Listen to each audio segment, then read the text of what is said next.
Welcome everyone to this exciting interview segment. Today we have the pleasure of sitting down with Kym Jackson, star of GAC movie A Christmas Castle Proposal. Join us as we delve into Kym's insights into her character and the challenging of filming this movie. Thank you for being here with us, Kym. Thank you so much for having me. It's a pleasure. So, can you tell us a little bit about your character in A Christmas Castle Proposal?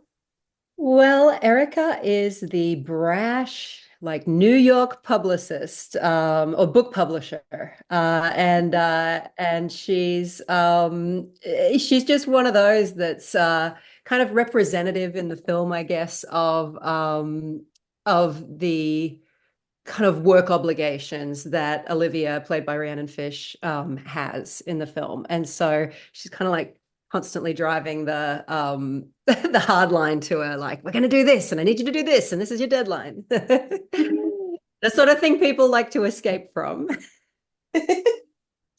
And what initially attracted you to your role in this movie? Well, I like strong women. I like to think of myself as a character actress, and that's sort of the way my career has unfolded. So I really enjoyed that. I don't think I've ever really played a character like that before. I weirdly enough, I modeled it on a friend of mine. I probably won't say her name because she's known, and I haven't told her that I modeled the character on her. But it was just like such a fun physicality to embody, and just a really fun role. She's fast talking, it's snappy dialogue. It's the kind of thing you can kind of really sink your teeth into. And also the production company, Jaggy Pictures, they shoot their films in my hometown. I had always wanted to work with them. I love rom-coms, so there were a lot of things that made me excited about the project. Amazing. And what do you think makes this movie so special and captivating?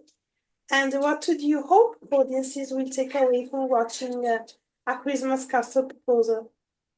Well, I think the unique thing about this is a lot of rom-coms, you see that point up to which they fall in love, which is what we did in the original, in a royal a prince in paradise, a royal in paradise, I think they renamed it. So in a royal in paradise, we see the rom-com storyline. They meet, they fall in, whatever kind of happens there. We know it's a rom-com, they fall in love. But then this is the sequel, which you don't get rom-com sequels very often, which is super cool. And so it sort of talks about that gloss kind of coming off a little bit and the reality setting in, and then how once you fall in love, once you have this amazing love story and the meet cute and all of that happens, what happens next? Because that stuff is so exciting. It's so infatuation based. It's so hormonally fueled, and like everyone's not thinking straight. And then they're together. And this is kind of, okay, well, what happens now? And so she kind of goes to, this world that he's living in and experiences what it is, what the reality is of being essentially a princess, and being groomed to be part of the royal family. And I think it would be easy for people to lose themselves in that, especially for girls who have this dream of finding a prince. But for her, I love the fact that kind of the storyline of this is that she wanted more. It's kind of like that Pretty Woman thing, like I want more. I want the fairy tale. And so I think that's a really unique element, and I think it shows people that you don't, just because someone's a rich, handsome prince doesn't mean he's good enough. There's other elements too, he's still got to step up. Yeah. And what was it like working with the rest of the cast and crew on set? Oh my gosh, so cool. I mean, we did the first movie together. So it was just like everyone was like, oh my God, it's so good to see you. It was just lovely to see everyone again. Rhiannon, who I had all of my scenes with, is a true professional. We had such a great vibe. It's funny because it was quite a quick shoot. So we didn't have a huge amount of time. And I think one of the big things, gosh, it felt like every take we just got more and more into our groove with what we were doing and got to play more. And I mean, I could have done 50 more takes with Rhiannon. Like she's just so much fun to work opposite. And I feel like we really yeah, there's an intuition between like I felt like between us where we could kind of catch each other's pacing and where we were going with things and change things intuitively as we were going along. And it was really cool. You don't get that with a lot of actors. They're sort of just stuck in their choices and what they've decided to do. But she was so flexible and so generous as an actor, and it was a real pleasure. And then just socially seeing everyone else and working with Adrian, the director, and Kylie, one of the producers, is just spectacular, just so much fun. The whole team's amazing, and we're all hoping we'll do a number three. Yeah, yeah, exactly. So, what can you tease about your character journey? Well, my character is sort of facilitating the action of her character. So my journey is really it's pretty simple. Like, get the book done by the deadline, get her online to meet the fans. Kind of just this thing of sort of hounding her with the work stuff. So I wouldn't say it's the biggest character arc I've ever had. But I'm definitely pushing for Erica to have a romantic storyline in the third one if we do it. Yeah, of course. Everybody, it's a rom-com. Everyone's going to fall in love eventually. Yeah, yeah. So, the last question about this movie. What was your favorite scene or moment while filming A Christmas Castle Proposal? I think there's this part where she comes in and I'm like, I don't know, it's weird. I'm kind of like taking over. Like she's just kind of like, what is going on? This woman is just forcing energy onto me, and it's very fun and snappy for me. It's very overwhelming for her character, but it worked really well for us both, I think, as actors, and it just felt very dynamic and alive and fun. And my character Erica was really leading the energy of the scene, and I feel like and we were also shooting in high wind on the outside, billion-degree heat inside the room that we were in. It was just this day where the elements were against us. The air conditioning wasn't working, so we're in this winter clothing, sweating, dying, literally dying, and somehow we sort of survived through it. So I feel like it's more of a survival story. So yeah, that was probably the scene that is the most memorable, that stands out the most for me. Amazing. So, change of subject. What have been some of the most memorable projects you have worked on throughout your career, and why for you? Well, I think I need to give a plug to the sort of the films that I've just shot that are sort of coming out, because they're the ones I remember the best, probably because I have a 3-year-old and I don't remember a whole lot from before then.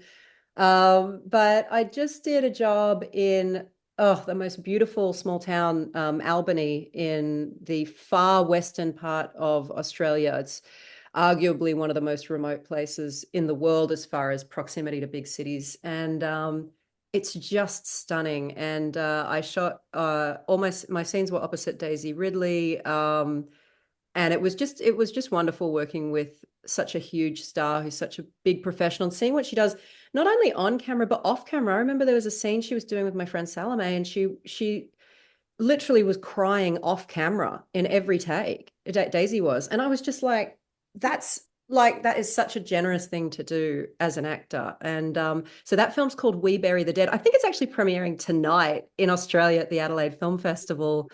It's the opposite of a rom-com. It's a zombie kind of vibe. It's more like and it's an end of the world energy with a zombie theme. And then there's one I just did recently, maybe a month ago, called Born to Lose, directed by Joseph Zentel, and We Bury the Dead is directed by Zach Hilditch, who's rad. But yeah, so Joseph Zentel, and it was, having a 3-year-old again. I've just been so disconnected from the sexy side of myself and from like that sensuality that we have in our 20s and 30s. I mean, or in whatever, it's not really age specific, but just pre making a child and doing 12 rounds of IVF. And I sort of thought that part of me was gone. And while shooting the film, And I was opposite the most phenomenal actor, Dylan Arnold, who I swear is going to be an absolute superstar in 5 or 6 years' time. We'll be seeing him on every movie poster. Such a talented actor, such a great guy. And I guess the scenes that I had, my character was really the seductress, and she was described as kind of Sandy from Greece, or she was dressed like Sandy from Greece, and she was just so sensual and sexy, and it was just really nice for me at 43 to come back to that energy and to sort of realize that can still exist in me after becoming mum and not even having a name for several years. And so I think for this year, those are the two that are kind of really close to my heart. And then I just shot a Western a couple of days ago. Oh, not a Western, a 50s movie called Pellet, a couple of days ago, where I got to play this super rad character who is like, it's a Fred Fontana film. And yeah, it was just a really cool kind of character. Amazing. And a quick question. At Survival Shows, we are big fans of Christmas rom-coms. What is your all-time favorite? Oh my gosh. Okay, so I did this the other day, and don't ever do this because it's a really bad idea. So my two favorites are Notting Hill and The Holiday. Yeah. But here's the deal. Notting Hill, and I'll get slammed by anyone who sees this interview. As a standalone film, Notting Hill is amazing. The storyline of The Holiday is so intricate and pacey, and it was a newer film, you know? Yeah. So I watched Notting Hill and then I watched The Holiday. And The Holiday was just so much more dynamic. But the simplicity of Notting Hill is so beautiful. So I love Notting Hill. It's still one of my top two favorites. The Holiday is officially my favorite. And I would definitely say just don't watch them close to each other. Watch them at least a few days apart. And because you don't want to know, you don't want to compare them side to side because they're both so perfect in their own unique ways. And I feel like Notting Hill, there's such a beauty in it, and in everything about Hugh Grant's character and the conflict, but the story is much simpler. And then The Holiday is just, in my mind, I just think it's a perfect Christmas movie. I think it's the perfect rom-com, perfect Christmas movie, perfect everything. It's one of my favorite films in the whole wide world. I agree. So, the last question. Can you tease something about your next projects? Oh, well, I've already spoken about well, We Bury the Dead with Daisy Ridley, and Born to Lose with Dylan Arnold, and then well, Pellet is the other one that I didn't really give it justice in how I was describing it just then. It's this amazing story about essentially it's the grandson of a man who was murdered, going back and trying to piece together the pieces of his grandfather's murder many years later. And I can't sort of say what happens, which is a major story plot, but it's not for no reason. It's not for not getting a result from that sort of quest. And I think it's a really beautiful story. It's a great cast of just a really robust cast with these actors that everyone loves. You know, Peter Strauss, Chris Conrad, Cindy Pellet, like Stephen Caffrey. It's just a lovely, lovely cast of really good humans, and the production design, the DP. I think his name was Jeremy. He like it just looks in the camera, it already looks like it's been graded. Every single shot looks like it's a studio feature film. It's such a phenomenally well done film. They're still shooting. I've left the set in Montana, but they're still shooting now. And I have really high hopes. I think the film's going to come out really, really great. So yeah, check out Pellet, Born to Lose, and We Bury the Dead for sure. And then there's one that I produced with my husband, Andrew Steele, who I think you interviewed the other day. I don't know if that's a coincidence. But it's called Other You, and it's starring Luke Ford. Andrew and I play roles in it as well. And it's a really cool story about a guy who is uh, discontented with his life. So he takes a 1 week holiday to another dimension and swaps with another version of himself, swaps lives for a week. And I play the wife in the other dimension. And it's a really beautiful story, directed by Tim Boyle and written by him as well, and produced by him. He kind of trained us in how to produce a movie. So yeah, we're really excited to have been involved in that. He brought us on, and we've had a really great we had a really great experience producing it. Learned a lot. It was like a film school. It was just a really great place to learn to produce our first feature. Other You. That one's Other You. That's amazing. So this is it. Make sure all of you to go to A Christmas Castle Proposal on GSC platform. And thank you, Kym, to join us today. Thank you so much for having me. Have a great day. It's a pleasure. Cheers. And thank you all for watching. Bye.